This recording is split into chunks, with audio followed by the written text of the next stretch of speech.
আগামী 12ই ফেব্রুয়ারির ভোট উৎসবে আপনারা উৎসাহের সাথে উদ্দীপনার সাথে অংশগ্রহণ করবেন।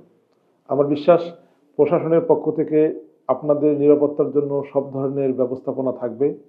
রাজনৈতিক দল হিসেবে আমি, আমার দল এবং অসংখ্য ভলান্টিয়াররা ভোট কেন্দ্রে সুন্দরভাবে যেন আপনারা ভোট দিতে পারেন সেই নিরাপত্তাটা নিশ্চিত করবে। আমার অনুরোধ হলো আপনারা ভোট কেন্দ্রে যাবেন, আপনাদের পছন্দের প্রার্থীকে আপনারা ভোট দিবেন। বাংলাদেশ 2.0 যেটি অর্জিত হয়েছে প্রায় 2000-এর বেশি জীবনের বিনিময়ে, আমরা অনেকদিন পর যে একটি সুষ্ঠু নির্বাচনের স্বপ্ন দেখছি, এই সুষ্ঠু নির্বাচনে ভোট দেওয়াটা আপনার অধিকার এবং এই অধিকার বাস্তবায়নের মাধ্যমে আপনি বাংলাদেশকে আরেকটি উন্নত জায়গায় আপনি নিয়ে যাবেন এই প্রত্যাশা করছি আমি। আমি চাই আপনারা অবশ্যই ভোট কেন্দ্রে আসবেন, কোনো ধরনের কোনো কিছু পরোয়া না করে আপনাদের রাইটটা আপনারা বুঝে নেবেন। বদলে যাচ্ছে উলিপুর। পরিবর্তনের এই যাত্রায় ব্যারিস্টার সালেহীকে দাঁড়িপাল্লা মার্কায় ভোট দিন।